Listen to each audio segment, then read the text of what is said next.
Salut les gens. La dernière fois, on a vu quelques bases du langage C sur comment il fonctionne, etc. Et aujourd'hui, on va voir comment fonctionnent les fichiers .h. Avant de s'attaquer aux fichiers .h, il y a déjà quelque chose qu'il faut comprendre. Et pour vous faire comprendre cette chose, je vous ai écrit ça. On a ici une fonction do qui appelle la fonction mou, et ici une fonction mou qui appelle la fonction do. Puis on a le main qui appelle la fonction mou. Ce qu'on s'attend à ce qui se passe, c'est de juste avoir dans notre console directement écrit plein de fois mou, do, mou, do, mou, do. Mais si on fait tourner notre programme, on remarque que c'est pas ça ce qui se passe. Il nous dit qu'il y a une erreur ici, à la ligne 9, sur notre mou. Et il nous dit qu'il connaît pas mou. Normalement, quand vous voyez cette erreur, vous comprenez pas trop ce qui se passe. Mais en fait, ça peut s'expliquer simplement.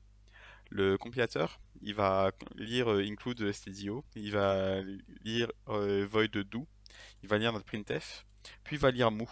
Et à ce moment-là, Mou, il connaît pas du tout, il sait pas ce que c'est, il sait pas ce que ça retourne, il sait pas ce que ça prend en paramètres.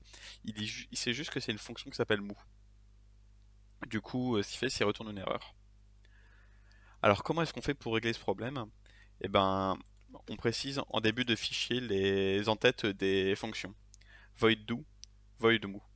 Et là, si on fait tourner notre programme, on aura bel et bien plein de mou, do, mou, do, mou, do. Maintenant que vous avez ça en tête, on va pouvoir parler vraiment des fichiers .h.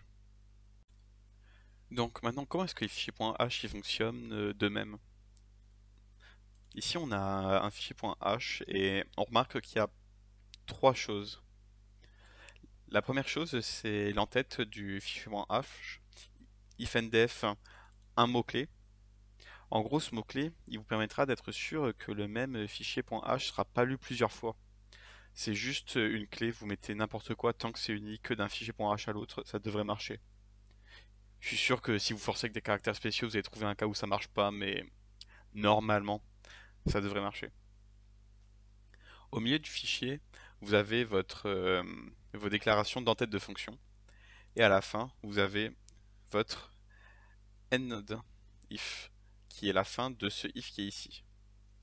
Si on met les entêtes comme ça, on peut écrire nos fichiers .c avec directement les fonctions, sans avoir à indiquer les entêtes des fonctions.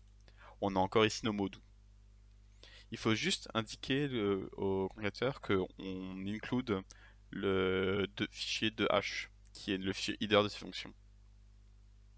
Et enfin, dans le main, on include aussi le fichier de hash et pas le fichier de c. Et on a notre fonction, qui est le même qu'avant. Quand on compile, on ne prendra pas les fichiers .h, on prendra les fichiers .c. Du coup ici, juste compiler le 2c et les deux main c. Toc. Et en faisant ça,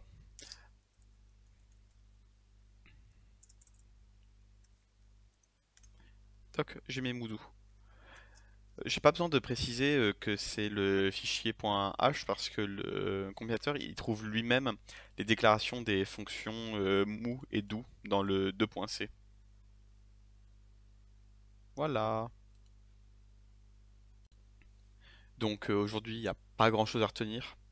Les fichiers .h vous mettez ifndef un mot, define un autre mot, vos entêtes de fonctions, endif.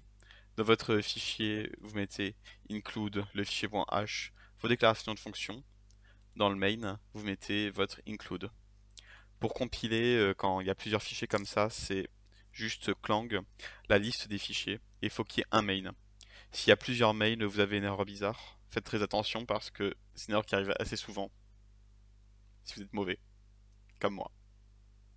Bye bye.